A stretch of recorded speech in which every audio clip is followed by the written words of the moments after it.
पंडित जी, और पंडित जी अपना नाम बताएंगे। पंडित जी अपना नाम बताइए। हमारा नाम है पंडित श्री राजकुमार शास्त्री जी।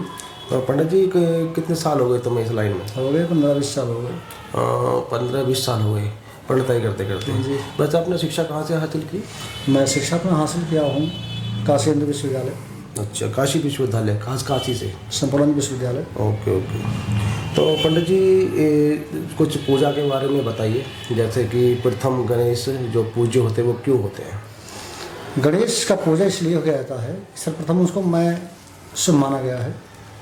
अच्छा, तो शुभ माना जाता है। इसके पीछे कोई कहानी भी है? जैसे कि माता पार्वती और भोलेनाथ जी कि जब कैलाश पर्वत पे थे तो गणपति जी और कार्तिकेय जी के बीच में एक वो हो गई बहस कि मैं बड़ा के कारण, तब उन्होंने सबूत दिया था कि गणेश जी ने परिक्रमा लगा के कि सबसे बड़ा अगर कोई संसार में तो माता पिता, तो उसी के कारण गणेश जी को सर्वप्रथम बड़े माने गए। जी जी जी।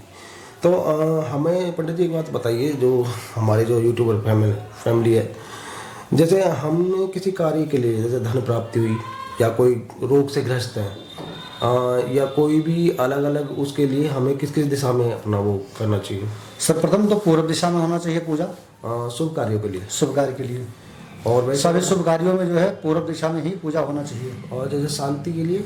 और अगर पितरों करना है जी तो दक्षिण दिशा मुख होना चाहिए। अच्छा, अलग किसी अलग एक उद्देश्य से लेकर, जैसे धन प्राप्ति को लेकर या कोई और उद्देश्य, सिद्धि के लिए मैं साफ करना चाहूँगा बात अपनी, सिद्धि के लिए कौन सी दिशा होनी चाहिए? उनकी होनी चाहिए पूर्व दिशा। अच्छा, पूर्व दिशा में। पंडित जी हम देखते हैं कि नवग्रह लकड़ियों का एक नाम आता है, 9 तरह की लकड़ी जो होती हैं, तो उनमें हवन का क्या उद्देश्य होता है? मतलब उसका उद्देश्य यह है कि हम हवन इसलिए करते हैं कि हमारे जो है घर परिवार में सुख शांति बने रहे। अच्छा, हम ग्रहों को मनाते हैं। अच्छा। ये तांत्रिक और मांत्रिक अलग अलग होते हैं क्या? अलग होते हैं। तांत्रिक तो सीधे सीधे समझ में आता है, सीधे। मांत्रिक कौन होते हैं? मांत्रिक होते हैं जो ऊपरी चक्कर होते हैं। अच्छा, जो ऊपरी चक्कर को जो निवारण करते हैं घर कलेश के। अच्छा, तो पंडित जी आपके सबसे प्रिय इष्ट कौन से हैं? यानी हमारे भगवान भोलेनाथ शिव हैं। उसका कोई कारण रहा हो? मैं उनको शुरू से मानते आता हूँ। अच्छा, तो ऐसा कोई चमत्कारी अनुभव है भगवान जी का जो अपने जीवन में हुआ हो? हाँ, बहुत हुआ है। जैसे कि मैं कहाँ से कहाँ पहुँच गया। अच्छा, तो आपने कहाँ से शुरुआत करी थी, मतलब कब से, और अपने कितना फर्क आया? बहुत फर्क आया। जैसे कि मतलब जो जितना सोचा नहीं था उससे हमें कई ज़्यादा उपलब्धियाँ हमको मिली। जैसे क्या होता है कि मनुष्य की जो लाइफ में कभी कभी दुख इतने बढ़ जाते हैं, फिर दुखी होकर वो मंदिर जाएगा, पुजारी के पास जाएगा, हाथ दिखाएगा, लेकिन फिर उसके जीवन में और ज़्यादा दुख आने लगते हैं। तो परमात्मा ने परीक्षा लेता है। जो कश्मकश होती है। हाँ।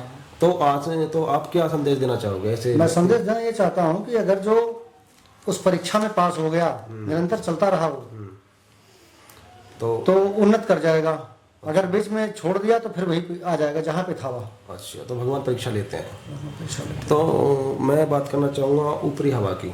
ये होती है पंडित जी, आप जो करते हैं ऊपरी हवा होती है। तो अगर इसका पता लगाना चाहे, जैसे घर में कलेश है, कुछ पता नहीं लग रहा क्या हो रहा है, इधर उधर सब टेंशन बढ़ती जा रही है, तो उसका निवारण हेतु या उसका पता कैसे लगाया जा सकता है? हो जाएगा पता। अच्छा, जो जैसे नींबू का उतारा, तिल विल का, ऐसा लौंग का? नींबू का उतारा काली माँ का होता है विशेषतः। अच्छा, हाँ, काली जी उससे प्रसन्न होती हैं, सिंदूर और नींबू से। तो पंडित जी इसमें पूजा में हमने देखा हुआ है चावल का उपयोग क्यों किया जाता है? चावल ये शुभ कार्य में लगते हैं। जैसे मान लीजिए कोई वस्तु भूल गया हमें, सामग्री नहीं है, तो चावल को हम चाह के उसको पूर्ति कर लेते हैं। तो ये भगवान का पसंदीदा मैं अनाज बोल सकता हूँ, क्योंकि ये जो है चावल धान से निकलता है और धान के अंदर चावल होता है, ये जूठा नहीं होता है। अच्छा, इसीलिए इसको जो है हम उपयोग में ले सकते हैं। मैं एक प्रश्न जो आता है, जो ज़्यादातर लोग दूसरे धर्म के होते हैं, कभी जैसे हिंदुओं को बोल देते हैं भाई मूर्ति पूजा करते हैं, तो इसका कारण क्या है मूर्ति पूजा? अगर आप स्पष्ट कर दोगे तो अच्छे से और हम उन्हें जवाब दे सकते हैं। उन्हें हम देवता हमारे पूर्वज मानते आए हुए हैं, हम लोग मान रहे हैं। अच्छा, उससे कार्य हमारे सारे सिद्ध हो रहे हैं। और पंडित जी एक और भी प्रश्न आता है, जैसे घंटी और उसका शंख का क्या महत्व है पूजा में? घंटी शंख जहाँ तक इसका ध्वनि जाता है वहाँ तक के जो है प्रदूषण जो है शांत जाते हैं। अच्छा, जो मतलब जहाँ नेगेटिविटी हाँ, होती है उस हाँ, वो 2 शांत घंटे का जाता होता है, तो उसमें शांति का वो रहता है। बहुत बढ़िया पंडित जी। शांति का प्रतीक है। हाँ बिल्कुल। और शंख का? शंख का भी वही चीज है। अच्छा, जहाँ तक मतलब उनकी ध्वनि जाती है वहाँ तक सब नकारात्मक ऊर्जा सब समाप्त हो जाती है। हाँ, समाप्त होते हैं। अच्छा, और कपूर और लौंग का क्या मतलब महत्व है मतलब हमारी पूजा में? कपूर और लौंग का मैं देवताओं को पसंद करता हूँ। मतलब उनकी जो महक है उनको पसंद आती है, सुनाते उनकी सुगंध आती है। जैसे आम की लकड़ी शुद्ध होती है और कोई शुद्ध लकड़ी नहीं हो, जैसे आम की लकड़ी हम नहीं, जलाते आम हैं। की लकड़ी इसलिए करते हैं जो उसमें अग्नि में एक एक्टिविटी होती है जिससे कारण जो है इसको हम जलाते हैं, उससे गैस जो है अच्छा, मतलब जो उसका वातावरण है वो शुद्ध हो जाता है। जैसे कि जैसे हम लोग चढ़ाते हैं 11 रुपए का प्रसाद, 100 रुपए 101 का, 21 का, 100 का, 10 का, क्यों नहीं 1 रुपए का क्या महत्व है आप बताएंगे जरा? 1 रुपए का महत्व है। कोई शुभ कार्य में 1 रुपया लेते हैं, 1.25 रुपया लेते हैं। अगर हम उसको 0 कर देंगे तो वही समाप्त हो जाएगा वो। अच्छा, जैसे एक और भी शब्द पे जो प्रश्न आता है, जैसे ब्राह्मण जनेऊ क्यों पहनते हैं? जनेऊ और ब्राह्मण का क्या मतलब वो है? ब्राह्मण जनेऊ का महत्व यह है कि ब्रह्मास्त्र हमारा है यह। अच्छा, जनेऊ जो ब्रह्मास्त्र है। हाँ, ब्राह्मणों का ब्रह्मास्त्र है यह। अच्छा, एक बार जैसे वो जो एक बार रामायण में अगर कोई निगेटिविटी अगर आना चाह रहा है तो आ नहीं सकता उपास में। अच्छा जी, मतलब अगर जैसे हम कोई पूजा पाठ कर रहे हैं, कोई विधि कर रहे हैं, अगर हमारे गले में कार्य आपका सिद्ध रहेगा। अच्छा, तो मतलब ब्राह्मण के लिए ही बताया गया हुआ है। तो ब्राह्मण की जो इष्ट देवी है वो कौन सी है?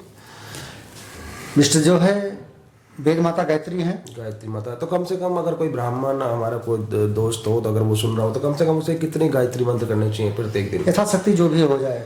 लगभग 1 माला तो पर डे होनी चाहिए, जो भी हो जाए। अच्छा, तो उसकी ऊर्जा का प्रभाव पड़ता है पंडित जी? बहुत प्रभाव पड़ता है। अच्छा, तो और सिर पे चोटी रखने का क्या मतलब उद्देश्य है? चोटी का रखने का उद्देश्य यह है कि हमारा समझिए एक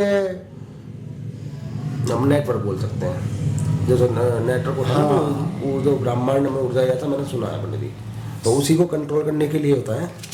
हाँ, तो अगले सवाल पे मैं आता हूँ पंडित जी के साथ। जैसे माथे पे हम टीके लगा लेते हैं, जैसे लाल का, पीला का, जैसे महादेव का 3 का होता है, और जो प्रभु श्री कृष्ण भगवान का है वो ऐसे होता है, वो ऐसे लगाए रहते हैं। और अपना अपना विचारधाराएं हैं। चंदन तो चंदन होता है, चाहे वो लाल हो या पीला हो, काला हो, नीला हो, उससे कोई तात्पर्य नहीं है। अच्छा, लेकिन चंदन चंदन होता है, हमारे मस्तिष्क को शांत रखता है। तो मतलब टीका लगाने का प्रभाव पड़ता है? बहुत प्रभाव पड़ता है। अच्छा, तो उसका प्रभाव अच्छा पड़ता है, शीतलता बना रहता है निरंतर। और जैसे हम हाथ में पहनते हैं कलावा, ये क्यों जरूरी है? हमारी रक्षा करते हैं, मतलब इसका जो शुद्धिकरण होता है हाथ का। अच्छा, जैसे अग्नि में तरह तरह के मिष्ठान, घी, दूध जैसे आहुति लगती हैं, उसका प्रभाव मतलब उसका प्रभाव क्या होता है? उससे वातावरण शुद्ध होता है। वातावरण शुद्ध होता है, और देवताओं को भी मतलब देवता प्रसन्न होते हैं उससे। अच्छा, मतलब अलग अलग देवताओं के लिए अलग अलग वो बताई गई हैं, है ना? ऐसे ही है ना? हाँ, ऐसे है। हाँ, जैसे नींबू को हमने जो हवन में देखा है, नींबू को काट कर धो के उसमें सिंदूर में मिलाकर तब आहुति देते हैं, तो उनसे कौन सी देवी देवता? माता काली को प्रसन्न करते हैं। माता काली को प्रसन्न करते हैं। वो बलि होती है क्या? हाँ, बलि होती है। अच्छा। अब जैसे जो मैं अगले प्रश्न पर आता हूँ, जो हमारे मन में आता है कि नारियल जो होता है, हम जो शुभ कार्य होता है, कोई चीज़ नहीं आती है या कि मुहूर्त होता है, तो उसी को हम तोड़ते हैं, ऐसा क्यों? नारियल इसलिए हम लोग तोड़ते हैं कि नारियल जो है हमारे सुख शांति का प्रतीक है। अच्छा, तो मतलब उसके लिए तोड़ते हैं? उसके लिए तोड़ते हैं। अच्छा, जैसे बृहस्पतिवार को कपड़े क्यों धोने चाहिए, नहाना नहीं, मतलब कपड़े नहीं धोना चाहिए, साबुन नहीं लगाना चाहिए, कि सबको करना चाहिए या किसी किसी के लिए वर्जित है? हर किसी हिंदू धर्म के लिए वर्जित है। मतलब जो व्रत है ऐसा कुछ नहीं, सभी के लिए? हाँ, सभी के लिए वर्जित है। अच्छा, और मंगलवार और शनिवार को कुछ लोग कहते हैं नॉन वेज नहीं खाना चाहिए, तो मंगलवार शनिवार को नहीं खाना चाहिए? उनकी अपनी परंपरा जैसी वो अपना चाहे विचार, जैसी उनकी विचारधाराएं हो, अपने हिसाब से कर सकते हैं। अच्छा, पर नॉन वेज को इग्नोर ही करें, मैं जितना बोलता हूँ। अच्छा, जैसे जब औरत के दिन चलते हैं शुद्धि के, तो पूजा घर में उसे नहीं जाना चाहिए, आप किसमें क्या विचार रखते हैं? 1 सप्ताह नहीं जाना चाहिए। अच्छा, रसोई में मतलब ऐसा है कि कोई उनका छुआ जल भी नहीं ग्रहण करना चाहिए। अच्छा, जैसे कान्हा जी को किसी ने रखा हुआ है, किसी माता ने या किसी बहन ने, और वो कान्हा जी की सेवा करते, तो वो सेवा कैसे कर पाएंगे? घर में कोई और है नहीं, समझ लो ना? और कोई नहीं है, किसी ब्राह्मण से करवाएं। अच्छा, जब तक वो शुद्धि के दिन चल रहे हैं, या किसी कन्या से करवाएं। मेरा एक और प्रश्न है, थोड़ा तंत्र मंत्र से थोड़ा संबंधित है। मरने पर बाल मतलब क्यों कटवाते हैं, ऐसा क्या मतलब रीजन है? शुद्धिकरण के लिए। अच्छा, बालों का। जो हमारा ये 10 गात्र होता है, जी। 10 पिंड से हमारी शरीर बनी हुई है।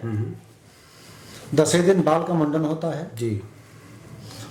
उसे हम 10 गात्र बोलते हैं। अच्छा, वो करवाना जरूरी होता है। तो मतलब परिवार में सबका होता है? सबका होना चाहिए। अच्छा, ये मतलब जो खून का डीएनए का जो खूनी का रिश्ता हो, वो करवाना चाहिए। उससे शुद्धिकरण हो जाता है घर का। अच्छी।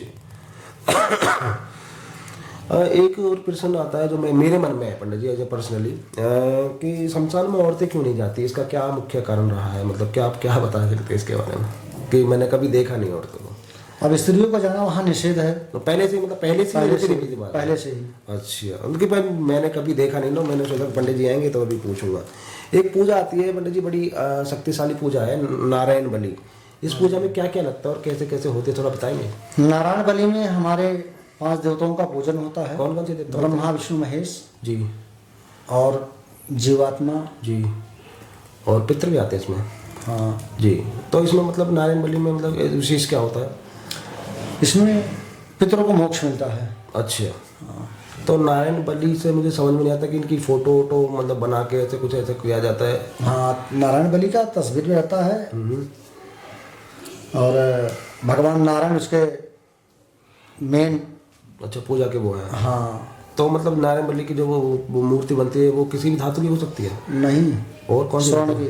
हाँ, मतलब सोने की होनी चाहिए। स्वर्ण की। तो सोने की धातु में छोटी बड़ी ऐसा हाँ, कुछ कितनी है? बड़ी हो कोई बात नहीं। अच्छा। और ये त्रिपिंडी श्राद्ध क्या है पंडित जी? त्रिपिंडी श्राद्ध भी वही है, अच्छा। पितरों के मोक्ष के लिए है। अच्छा। तो किसी नदी के, गंगा जी के तट पे होता है सब। जी जी। तो मैं पूछना चाहता, पितरों अगर कि मान को चलो पितरों को पता लगे पितृ रुष्ट है, तो उसके लिए कौन सी पूजा का जो कम बजट में हो और हो जाए, या बंदा अगर ना करवा पाए तो खुद कर ले, ऐसा कुछ है आपके पास कोई सुझाव जो देख रहे हो हमें? उसके लिए है स्वयं अपने कर सकता है। मतलब जैसे कि जैसे जल देना सूर्य को, इस तरह को लगता है पितृदेवन, अगर कहते हैं कि पितृदेवाय नमः 7 बार करने से रोज करें तो इसका उद्धारण हो सकता है? हो जाएगा। अच्छा, तो मतलब ये बात सही है कि अगर किसी में बजट नहीं है तो अपना वो कर सकता है, स्वयं कर सकता है। अच्छा। ये बाकी सेवा करने से ये फल मिलता है। जी, मैं अगले प्रश्न पाऊंगा। ये बगलामुखी पूजा क्या होती है पंडित जी? मैंने सुना है बड़ी बगलामुखी पूजा जो है माता जी का है। हाँ, बगलामुखी सामने से माता जी की पूजा है। तो इसमें बड़ी सावधानी से बरतनी पड़ती है पूजा अनुष्ठान में। हाँ, तो पंडित जी ये बात सही है कि थोड़ा बहुत भी इधर उधर होने पर दिक्कत हो जाती है। हाँ, दिक्कतें हो। बगलामुखी जो पूजा होती है उसमें बड़ी दिक्कतें आती हैं, अगर आप वो थोड़ा सा भी चूके तो जो चीज़ हम करने हैं वो उल्टी ना होने। सावधानी हटी दुर्घटना घटी। अच्छा, तो यही मैं पूछ रहा था, एक प्रश्न आया था मेरे पास। रुद्राभिषेक कितने प्रकार के होते हैं पंडित जी? रुद्रा